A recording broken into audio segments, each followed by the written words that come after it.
Yeah, glad to have you join us on another edition of Hot Seats right here on Ogun State Television. This is a program where we interview those that have contributed or those contributing meaningfully to nation building, those that have reached the peak of their career, yes, profession or calling.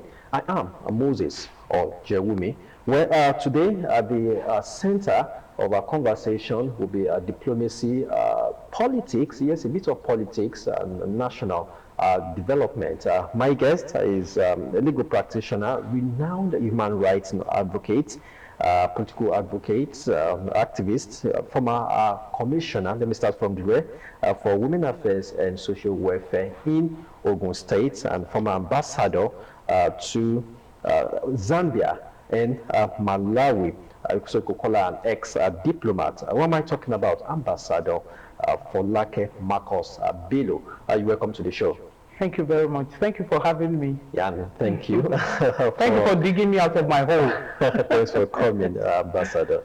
Okay, well, before we sink our teeth into it, let's get to see our profile in full. And when we come back, we'll eat the interview segment of the show. Stay with us.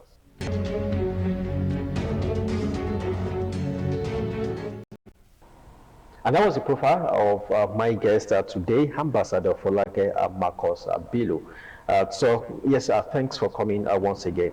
Yeah, let's start with your ambassadorial appointment, former Nigerian ambassador to Zambia and Malawi. Did you see that coming? Because I know you are not a career ambassador, so to say. I think you are a non-career nominee. Then you proceeded to, representing your country, Nigeria, in Zambia and Malawi. Was this something you set out to do? Did you see it coming? Did you envisage? Did you plan for it? I'll tell you something that's interesting. You have to be careful of what comes out of your mouth and what you say to yourself. I'll take you back to 1983 when I graduated from the famous, greatest University of Ibadan. And post-youth corps, I really wanted to be an ambassador. And I pleaded and I begged and I tried to get into the civil service so I can work in the Foreign Affairs Department. And I got a footing. But love has a way of breaking even the strongest of us. The person I was married to then was out of the country, and he said, look, I've been out of Nigeria for so long. If you are now going to get into foreign affairs and then they have to be moving you all over the place, you can forget the relationship. So I immediately, for love's sake, abandoned that. But my initial dream as a young graduate was to rise up to be an ambassador. And look at my life.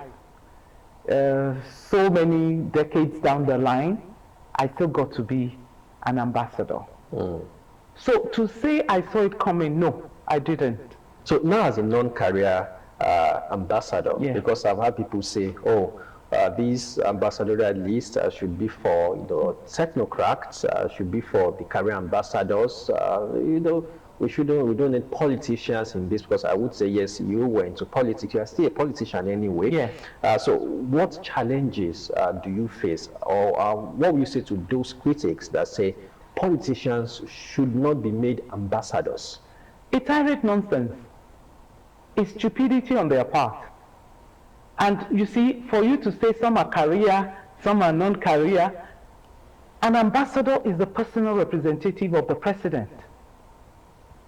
You understand me? And because you're a politician, we also need to clean that out.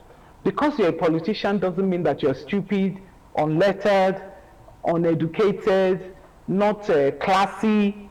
You understand? I find it incredible in this country that people will say, she's a politician. But they wish that they were in your shoes and they wish for a position in government. So most people are coming into politics, most, not all, especially nowadays. Most people are coming into politics with a lot of experience. I started my political career in 1981 as an undergraduate of the University of Ibadan. And I'm proud to tell you that from primary school, in primary school I was labor prefect. In secondary school, I was labor prefect. At the university, I was vice president of Students' Union. So I didn't start my political journey as just she became a politician. I've had my experiences of being there and not being there, doing this and not doing that. At that age, I was on boards at the University of Ibadan representing the students. I had 33,000 followers at the university with my president. Some will say that's at the macro or micro level. There's nothing like micro and macro. If you can be governor of a state, you can be president of a country. If you can run your home properly, if you're a man or a woman that can run your home properly, it's all management of resources, of people, of businesses, of lives. So there's nothing like micro and macro. My first degree is in political science, and in political science, we know the first thing is you wake up every day, the decisions you take every day or make every day on a daily basis are all politics. Why am I wearing purple? Why should I wear blue shoes? Because you have other things at the back of your mind. Perhaps I'm going to visit royalty. Perhaps I know purple will show more on TV. Why are you wearing a suit? Oh, I need to wear a suit because this is what is needed for my job. So every decision you make and take on a daily basis, on a minute by minute basis, is politics. So most of these ambassadors are coming with a lot of experience. I would even say, if I become president of this country, I will not even give career ambassadors a lot of space. I'll tell you why. I will make them deputy ambassadors.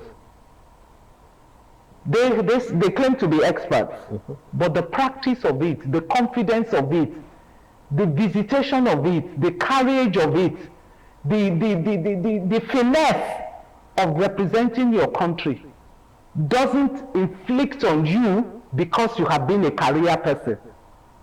It's like saying that people who have worked in the Ministry of Education, all of them must now become Commissioner for Education, or all of them must be Permanent Secretary. Let's have this debate clear and straight. Even if they don't, but of course, we've seen professors, head, that ministry. Professor Adamu, the immediate past to, a professor, of law.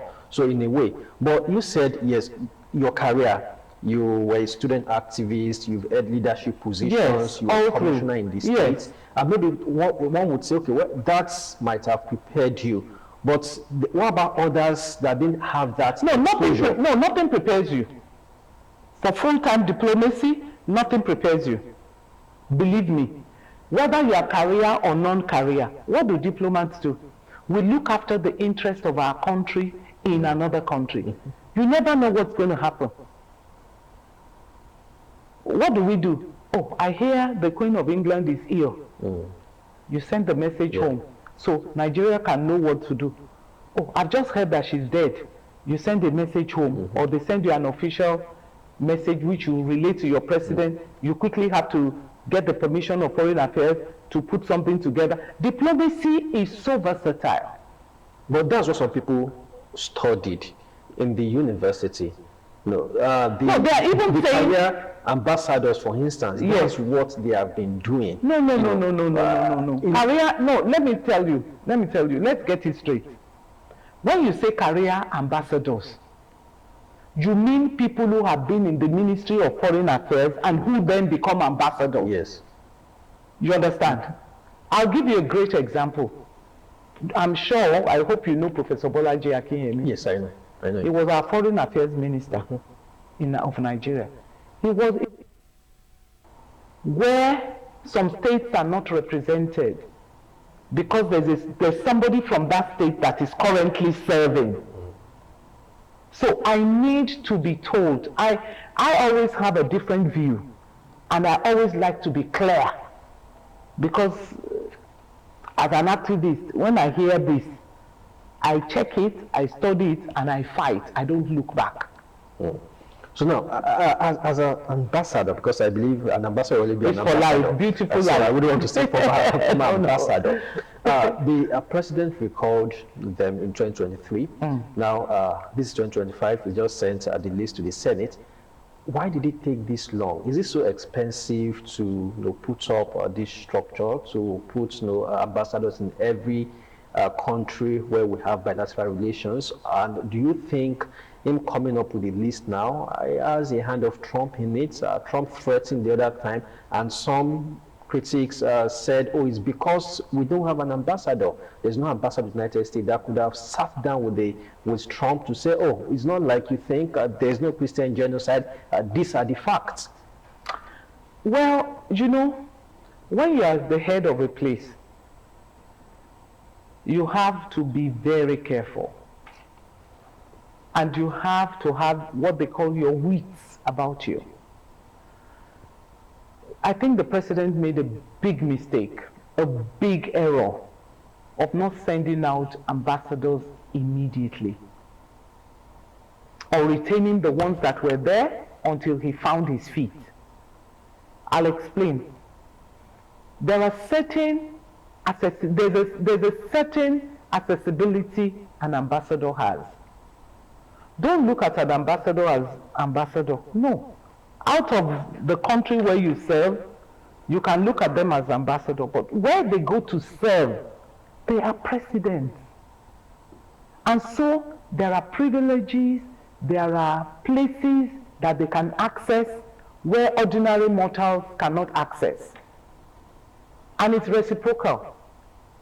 Let us take the current issue of genocide in Nigeria, Christian and Muslim. I was in the States, I was in New York when that broke. And I had friends who came, they said they're killing all Christians in Nigeria.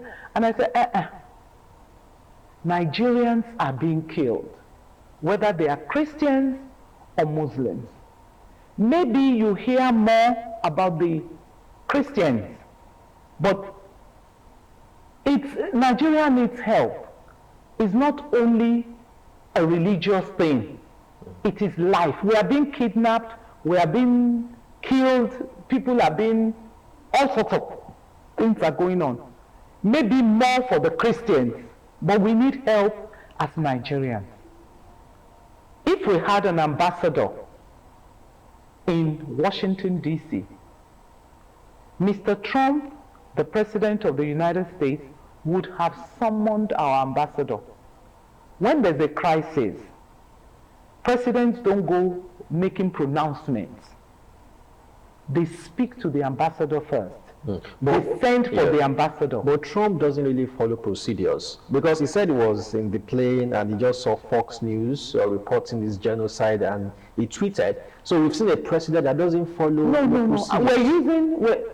Mr. Trump is one president out of over 200 and something nations of the world.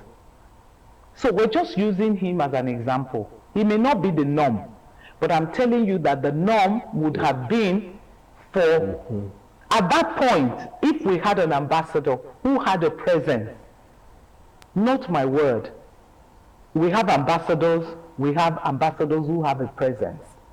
We have senators who have a presence. What do we have? We have members of the House of Assembly, we have members who have a presence. Members who will speak, who are known, who are respected.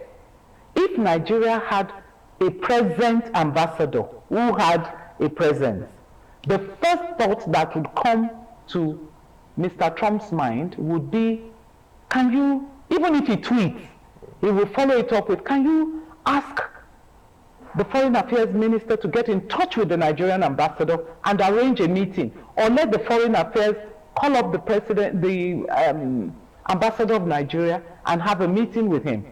That's the way diplomacy works. But when there's a lacuna, when there's a vacuum, when there's nobody there, nations will talk to you anyhow. Nations will deal with you anyhow. Mr. Trump is talking, that's what we know. What about Nigerians that are languishing in jail? What about Nigerians that are all over the place who are fatherless and motherless because they don't have ambassadors to talk for. So are you in full agreement? Are you in total agreement with this list, or do you have reservations? If you have reservations, what are reservations? Hot seat. I don't have any reservation, and I'll tell you why. It sounds crazy, and I'll tell you why. I have no reservation because we don't know the mind of the president yet. We don't know what he's trying to do. People just don't wait before they leap. He could be wanting to get rid of some people because the life of an ambassador is not an open book. You wake up one morning and you tweet and you write, and he could seriously need help in certain countries. He also could need some devils to go and show them the stuff Nigerians are made of. He would need people who are meek, gentle, royal, elegant, to go to countries where we just need to put an ambassador. Yeah.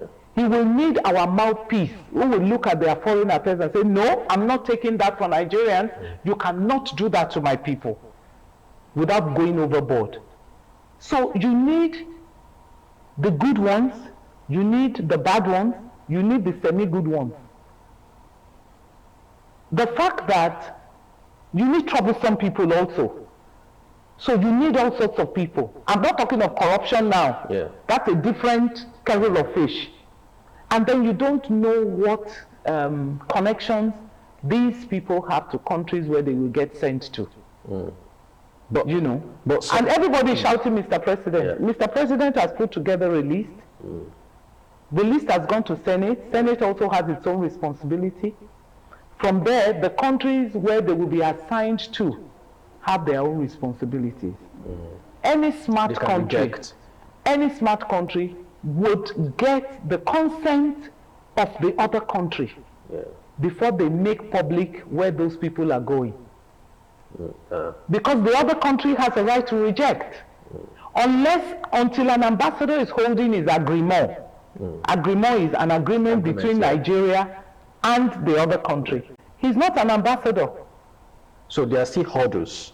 A lot of hurdles. But some nominees have been linked with past controversies, integrity issues, which according to critics could undermine diplomatic credibility abroad. I mean, I've seen ambassadorial lists, but for the first time I'm seeing it's as if we have too many politicians in that list, and those with checkered history. It's up to the country they're going to. If the president has passed them, our Senate has passed them, it's up to the country where they're going to reject them. You understand? Yeah. I'm just going to play the devil's advocate here and say, let's take somebody like Showore. Let's say Showore's name comes up on the list to become an ambassador. Some Nigerians are going to love him. Some Nigerians are going to hate it. Some Nigerians are going to hate him for accepting the position. Some countries are going to welcome him with an open arm. Some countries may reject him. Tell me who has walked the face of this earth that has not been criticized, whether publicly or privately. Well, I mean, this time I'm talking about past. Even Jesus Christ. Even Jesus Christ. EFCC cases, allegations about corruption. You used the word. You said allegation. Yes, I'm going to keep repeating to you.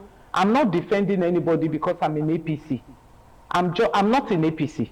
I'm just a practical, down-to-earth person who gives other people a lot of chances and who believes that we can compete without destroying each other. Who knows the mind of Tinubu? Why did he choose somebody could be chosen because he can speak a particular language. But there's also an inclusion of Senator Adamu Gabal Tamban from Yobe, who reportedly died in July. So would you say maybe those getting these people didn't do their due diligence, or why this omission? Mistakes happen. Even in our conversation here, you can make a mistake, I can make a mistake. Mistakes happen in the US, mistakes happen everywhere. This is the first time we see this. President Trump came out when they had problems with Social Security Administration in the US, he said people who have died decades ago are still on the list of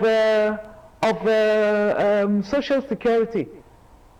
Corruption may be very bad in Nigeria, but bear it in mind, we're not the baddest. And all these countries that you also look up to have their own corrupt practices too. It's just that we have a free press, which I love. We have freedom of information, which I respect. Well, that's relative. Yeah, it's relative. It's relative. It's relative because then we get to hear a lot of things. And social media in Nigeria is so vibrant that you've got to be careful. You understand? So, but you have used the word. When it comes to certain level of diplomacy or of governance, if it is an allegation, right, you cannot conclude on it. Yeah, sure. You are not condemned until you are proven guilty. That doesn't mean that these people did not do what they claim that they have done. But if they have not caught them by the wrist, and they have only caught them by the elbow, and they have escaped. A lot of stories fly around about President Bola Tinubu, so much so that we don't even know what to believe. A lot of stories are flown around concerning Governor Adeleke, concerning Governor Makinde, concerning Senate President, concerning me. You understand? So if it remains an allegation, what I will expect the Nigerian public to do, which is the right which they have, if they are aggrieved about any of these names and they have concrete evidence in their hands, they have a right to go to court. I'm going to take one of the people that they're talking about, Ambassador Ayodele Oke. He's one of the finest. I had the pleasure of receiving him twice in Zambia when he worked at the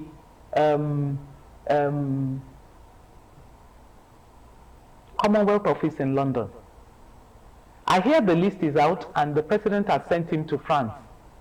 I would have said, send him to London, send him to St. James's Court.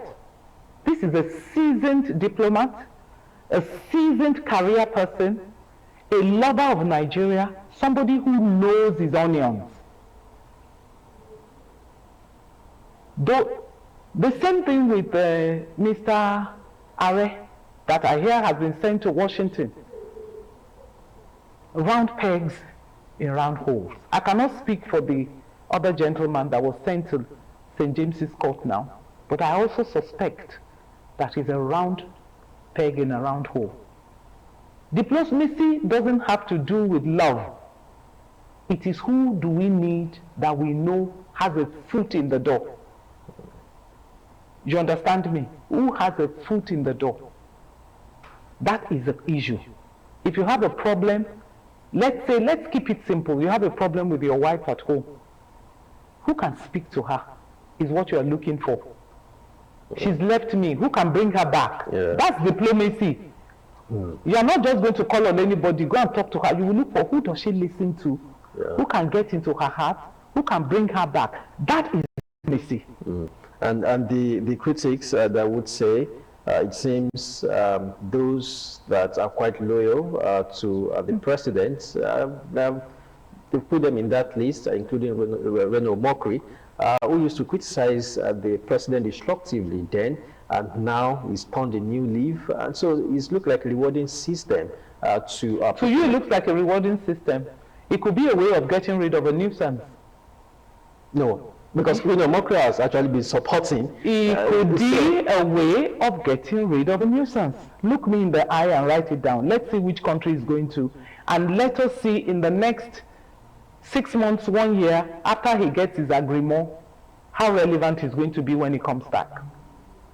Well, you did say the other time that for some politicians, you know, getting an ambassadorial, getting to that list could be a political death warrant. I'm trying to get a political death sentence. Yeah, a political death sentence. Why did you say that? Because some will say, okay, you were a politician and you got into that list and you were posted to Zambia and Malawi. So definitely not a political death sentence, for you. So why would Oh, don't say that. That's what I keep telling you. There's a lot of assumption. Let me tell you. When I left Nigeria, we had APC and PDP at the forefront. I was a member of PDP, and I'm associated with a group of PDP, and the governance of Ogun State was PDP.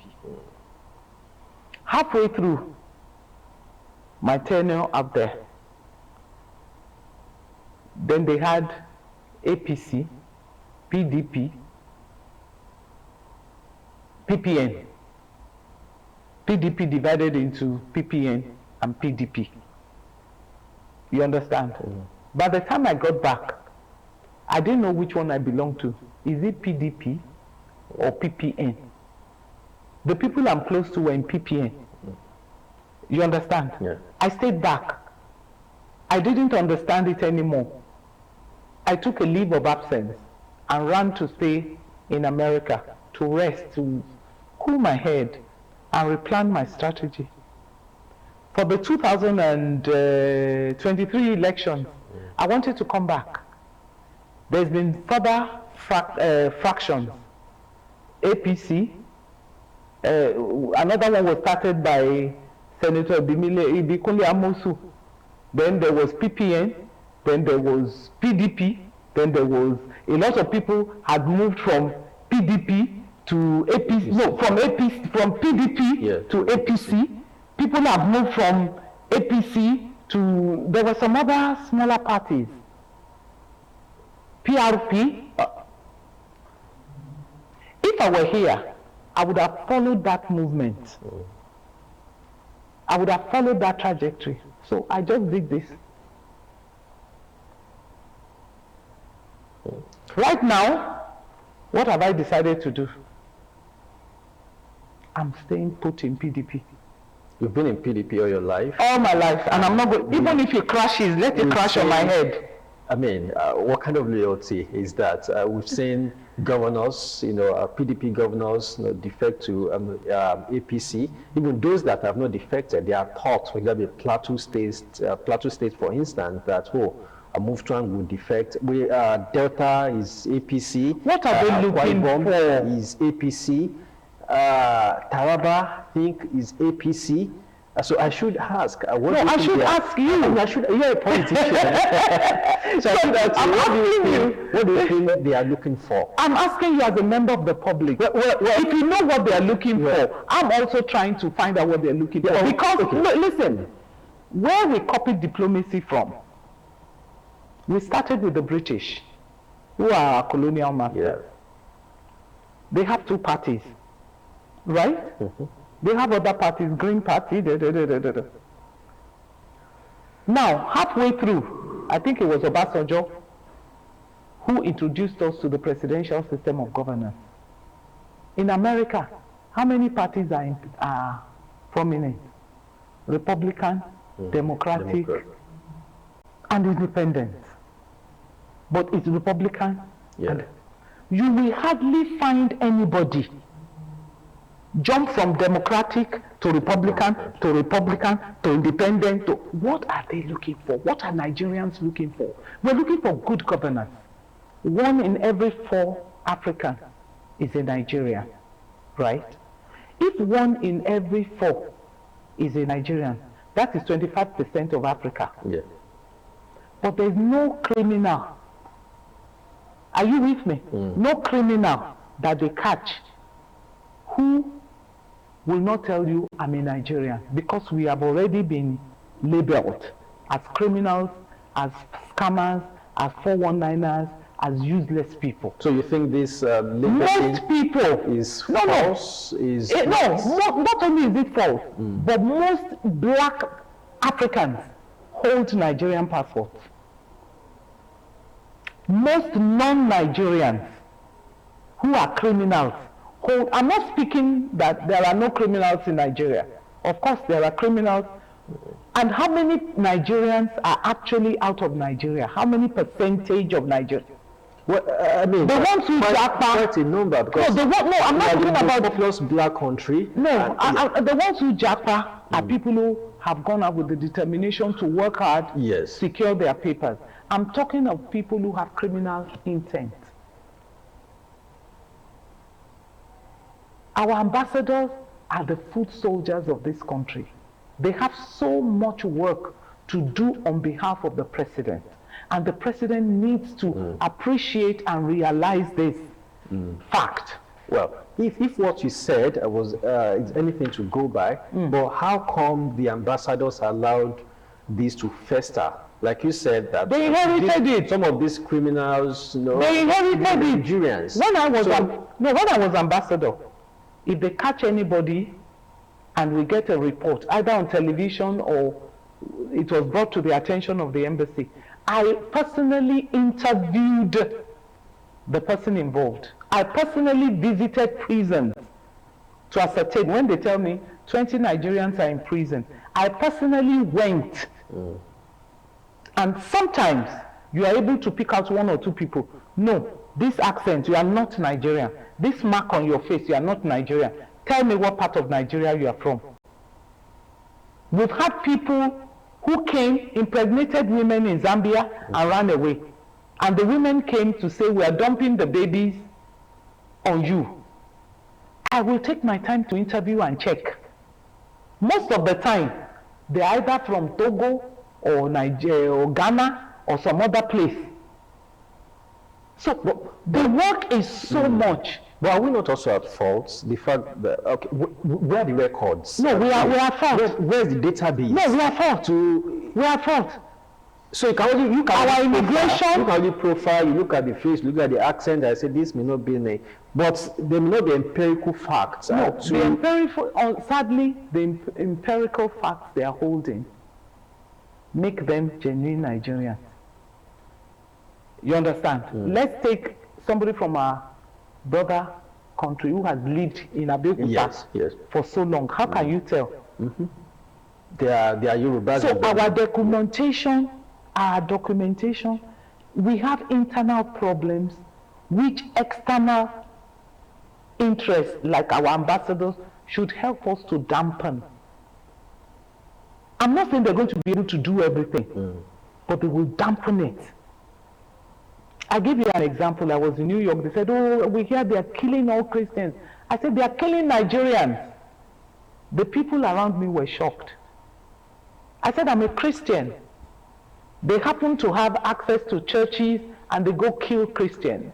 But they are also killing non-Christians. They're killing atheists. They're killing Christians. They're killing Muslims. They're killing us. When they want to kidnap you, they don't ask, are you Christian? Come and help. If you're able to help Nigeria, come and help us because you want to help Nigerians, not because you want to help Christians. Okay, well, our time is fast spent. Really? Ambassador, we are close to an hour, and now which I could go on. But the other issues I need to first let's clear this PDP, because I feel like PDP is sinking. So how do we want to be in that ship that is sinking? Where's the hope, for PDP? There seems to be a wiki problem. It's as if it's Seyi Makinde versus wiki. PDP has been factionalized. So which faction do you belong? And how would the, I don't know, a lot of problems for your party. It's sinking, but I will be the last woman standing. So you have to jump out of the ship? When you jump out of the ship, I'll sink with it, then I'll retire. Because if all of us have this attitude of standing up to solve our problem, whether at party level, democracy is politicking. Everybody's looking for, it's like wrestling. Or boxing, everybody's looking for that technicality to knock out the other person. So I have nothing against anybody. I have nothing against Wike. If Wike can outsmart all of them, so be it. Yeah, he's holding your party by the jugular. No, he's not holding the party. No. he believes he's holding the party by the jugular. And he also believes that he's a one-man army. Everybody's fighting for power. Yes. Everybody's fighting for position. Look at what has happened in Osun. Overnight, we heard that Governor Adeleke resigned from PDP. Yeah. And where's he and going? people were saying, they said he was going to accord. People were saying that, oh, it's a tactic so that they will not hold the primaries. They held it without him. Another person has emerged. He could have been pushed out for this other person to emerge. Politics is such an interesting thing. Wike is playing the devil's advocate. He's one leg in APC, yes. He's one leg in PDP. If everybody had stood up, what Wike wants them to do is what they are doing. He wanted to empty out PDP. In their greed, in their thoughtlessness, they all now emptied out into APC. Now Wike is laughing, saying, oh, when I said I was going to APC, I was going to help President Tinubu, all of you were laughing at me. Now all of you have emptied out and followed me. But don't count me in. This woman is going to stay here. Regardless. I'm going to stay in PDP regardless. Whatever happens to PDP is fine. That is, for me, that is the voice of integrity. That is the voice I was raised with. What am I looking for in politics? I'm looking for to help people, to help my people. So if at the end of the day the people say we don't want you, then I stay. But if Mr. President, let's say, gives you an appointment now, will you take it? Is taking it, does it translate into being in APC? Because that's what Wike is saying, that even though I'm a minister, in an APC. Two things. If Mr. President gives me an appointment, two things will happen. It depends on what the appointment is. And that is not arrogance. It's a matter of contentment. It has to be what I know I have capacity to deliver on. Are you with me? It's what I know I can produce a legacy on. I'm not just going to take an appointment because, oh, now I'm in government. It has to be something that I have capacity for. And secondly, it has to be an appointment given to me as a member of PDP. I'm not going to APC. So which faction do you belong now? Because it seems we now have Wike, PDP has been factionalized. I just came back. I know the people I support. I know the candidates I support. I'm not even looking at national yet. I'm standing. Because fighting at the national, they will fight until the next election. What am I able to do for the people around me in my state in particular? What do I believe can happen to the people in my state? Well, Ambassador, let's talk about diplomacy, yes. Really. Which direction should it go? We are not fully with BRICS, but I think we are the non-allied, member. It's as if it's BRICS versus United States. Trump is frowning at the members and saying there'll be more sanctions, for them. There's Russia versus US, China versus US, and some would say we've seen presidents, visit those countries that are not really in alignment with the United States. So now that the ambassadors are coming in, what do you want to see in our foreign policy? Where's the way to go? Trump called us a disgraced, country. Okay. I think the best answer for that will be a Yoruba proverb.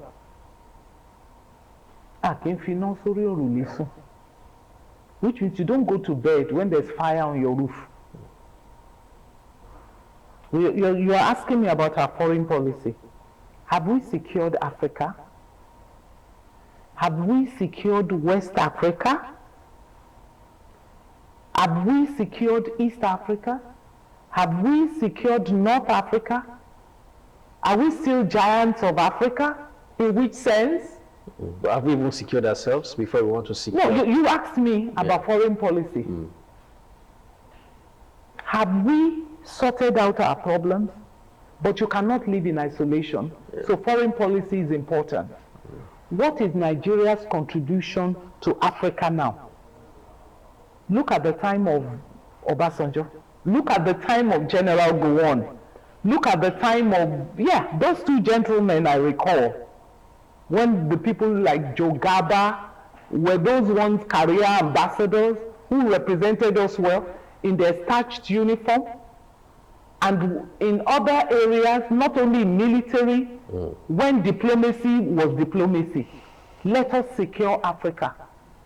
Let us be, if Nigeria puts anything forward now at the AU for a vote, do we win? But let us secure Africa and get back to our respected position. Given the foiled coup in Benin, we saw how the president dispatched, military, maybe to put certain things, in place. Will you say it's also a way of flexing our muscle? Oh, sure. I have been to close to 40 countries of Africa, and Nigeria is king. No matter what anybody says, our level of confidence is intimidating. Our fashion is intimidating. The way we speak is intimidating. Our entrepreneurial spirit is intimidating. All over Africa now, slow and steady and surely, our fashion is creeping in. We are the sleeping giant. We are snoring. We need somebody to wake us up. Africa is waiting for us. Most countries will tell you, once Nigeria gets it right, Africa gets it right. Can you imagine a Nigeria that is standing in Africa like the United States is standing in the Western world? The Western world will shake. We have the brain, we have the human capacity, we have the people. So we should be sick and tired of fighting of APC, PDP, this one. No. Okay, well, the president must always look for the best people who can help him run Nigeria. I wish him the very best with this list. I hope the people he sends out might have the energy to match the countries to which they have been sent, and they can do the work he has asked them to do. Well, fingers crossed. We are quite interested in who will be sent to United States. I hear Mr. Are has been sent to the United States. Wow, and France too. It seems that's taken. Yes, those are. I can vouch for them. But you were in Malawi and Zambia. Yes. And when you look at those countries, they are not the very big countries. They are not the very prosperous, countries. Was that really eventful? Very eventful. It depends on the ambassador, I tell you. It depends on who gets sent where. The ambassador of a country has a huge role to play. The first thing I did when I got there, to show strength, I dealt with the ambassador of a particular country. Which country? When you no, it's undiplomatic. When you become, how did you do that's what I want to tell Yeah. you. When you become an ambassador and you are waiting, you have been accredited, but you're waiting for certain documentation from Foreign Affairs, you can go around to visit individual ambassadors in their chancery to introduce yourself. They want to know who you are, what you have done, what degrees you have. Just familiarize. And they will give you an appointment to come. So I got to this certain mission. She also wanted to flex. And they have crossbars for security at their gates. And they would ask, because I couldn't fly the flag. Is the new Nigerian ambassador? And they said that I should get down and walk into their mission. Just a few steps, And I said, no, I'm an ambassador, you've got to drive me in. They said, no, you can't. So I said to my driver, make a U-turn, go back to my chancery. We turned around and went back. That caused a ripple for Nigeria. 5 minutes after that, the ambassador drove herself to come and appeal to me, my nation. And words went round, oh, the new Nigerian ambassador is a no-nonsense woman. She did, she dealt. That's diplomacy. Okay, now, let's end with women in politics. You're one of the women in politics, I mean, that's, let's say the pinnacle now, but you've done well, you know, in a way. Thank you. But there are calls for more representation of women, because when you go to political rallies, they are the ones singing, they are the ones dancing. When it comes to, you know, appointments, even when you check the Senate, it's dominated by men. Take the House of Representatives. I think in 8th Assembly or the 9th, we even had more women than we have now. You know. Yes. So, and some say, should we just give women positions because they are women, or should they fight for it, just like men? Well, in a normal setting, we should be able to fight for it. But Nigeria is an unusual setting. You understand me? I am an advocate of the same head is what we have. But you know, they say you don't break the law, you bend it. In Nigeria, it appears we have to bend the head. The first thing is finances. How many women have the financial capacity to go into politics? Even leave corruption out. Politics is not cheap. Is it transportation? Look at it from any clime, whether in England or America or anywhere. Politics and campaigning, getting into office is not cheap. So how many women have such financial muscles? That's one. How many women have the thick skin that is required to go into politics? Thick skin. There's nothing I've not been labeled as. I went to have breakfast with the first-class king in Ogun State one time. And one man walks in and says, so the king introduced me, oh, this is, the famous Folake Marcus Bello, the witch, to my face. He said, everybody knows you're a witch. So I said, really? You're telling me what I don't know. Which means they have been trying me and it's not working. So you have to have thick skin. I have been called Marcus Bingo, that I'm a public dog, sleeping around with all men, sleeping around with a particular governor, because I put myself forth to be in politics. How many women have the nerve to play around with their hard-earned, labored for reputation? How many men now will let their wives go into politics? How many men are strong enough to say, my darling, I'll take care of the home. Go because your people want you to serve them. Go because I know you have the capacity to serve your people. How many women who are in politics have a settled home? By the time they talk sense into the man's head, is either he divorces you or he takes a side chick. So it's very difficult. People quickly use Rwanda as an example, but you've forgotten that Rwanda was in war. Most of the men have been killed. How many men, political men, are willing to support political women? You understand? There's the tag of a strong woman. Once you're a strong woman, everybody runs away from you.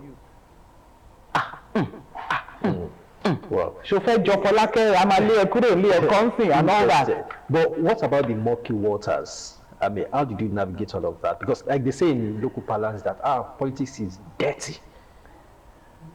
Politics is dirty, but you can clean up your own water a little bit.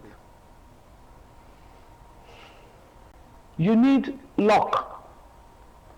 Because you can work so hard and not even be given a chance to have your voice heard. Because there are so many people. Because there are so many people. Yeah. Not only because there are so many people, just luck. You have to be at the right place at the right time. Politics is like anything else. You need somebody to lift you up. Like a godfather? I won't call them godfather, maybe godfathers and godmothers. But you need to understudy somebody. You can't wake up in your house and say, I want to be a politician, I'm going to the top. No. You have to ride on someone's back. You have to ride on someone's back, but not necessarily become an appendage or listen to them to the point of death. But you know the way it is, someone has supported you, now you have it, you have to do the person's bidding. Failure to do Not all the time. It has played out in several places, yeah. But not all the time. There are godfathers and godmothers here who have helped and taken their hands off the pie. Wow. Well, so thank you very much. You told me it was a hot seat, but the boiling seat.